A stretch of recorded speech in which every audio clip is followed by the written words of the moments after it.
Նախ շնորհակալ եմ հարցի համար, ես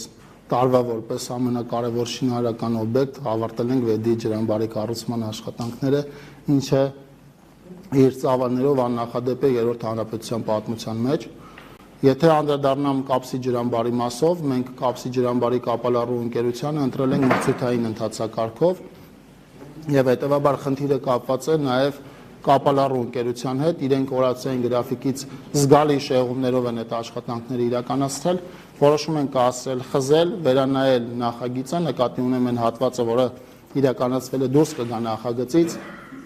առաջիկայում մրցութային կարգով կընտրենք այլ կապալառու ընկերություն եւ հետեւաբար նախագծի վերանայումից հետո կկարողանամ ժամկետների մասին հստակ ասել։ Հանրային ներդրումային կոմիտեում դրական եզրակացություն է ստացել 5 ջրամբարների կառուցման աշխատանքները, դրանց մասով նախագծերը կան, առաջիկայում կմեկնարկեն շինարարական աշխատանքները եւ որոշ ժամկետի խախտումներով, բայց ջրամբարաշինական մեր աշխատանքները ընթացքի մեջ են լինելու եւ 2026 թվականին բազմաթիվ աշխատանքներ պլանավորած է իրականացնել շինարարական աշխատանքների մեկնարկ տալ, վստահ եմ, որ նաեւ Կապսի շարունակությունը կհասցնենք արդեն մեկնարկել 2026 թվականի ընթացքում։ Ինչ վերաբերվում է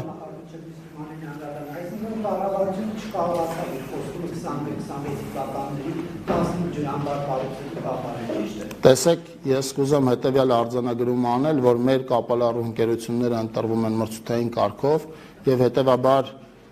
նույնիսկ կառավարության մեծ ցանկության դեպքում մենք չենք կարող երաշխավորել ժամկետում իրականացվող աշխատանքը եւ մասնավորապես ջրամբարը կապված է կապալառու ընկերության թերացումներով պայմանավորված է։ Ինչ վերաբերվում է երկաթուղու մասով մենք շարունակում ենք բանակցությունները ռուսական կողմի հետ եւ մեր ընկալումը այնպիսին է, որ ձեր նշած հատվածների մասով իրենց հետ համատեղ ենք իրականացնելու աշխատանքները, այսինքն իրենց միջոցով ենք իրականացնելու աշխատանքները։ Ինչ վերաբերում է նոր ատոմականի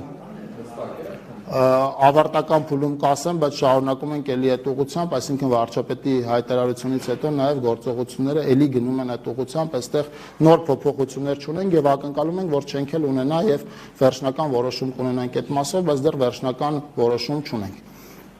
Ինչ վերաբերում է նոր ատոմականի 2026 թվականի ընթացքում մենք կարևոր արձանագրում եւ կարևոր որոշում ենք ընդունել, այն է մոդուլային ատոմականի տիպը ինչպիսին պետք է լինի, մենք այս ատոմականի տիպը ինչպիսին պետք է լինի եւ մենք որոշել ենք, որ ատոմականի տիպը պիտի լինի մոդուլային։ Մենք շարունակել ենք ուրեմն ուսումնասիրել մեզ տրվող առաջարկները այդ մասով, մասնավորապես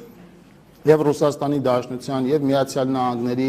եւ Չինաստանի, եւ Կորեայի, եւ Ֆրանսիայի մասով, բայց մոդելի ընտրության հետ կապված մենք վերջնական որոշում չունենք եւ մոդելի ընտրության հարցը կարծում եմ կիրականացվի արդեն 2026 թվականին կամ 2027 թվականին, որպես այդպեսին շատ շտապելու անհրաժեշտություն էլ չունենք։ Կախված մոդելի ընտրությունից արդեն կորոշվի նաև որ երկրի հետ ենք իրականացնում աշխատանքը, որովհետև դուք գիտեք, որ մոդուլային ատոմականների համակարգը որպես այդպեսին լայն տարածված չի եղել նախկինում եւ լրացուցիչ ուսումնասիրելու անհրաժեշտություն այս մասով կա, ինչը եւ մենք անում ենք։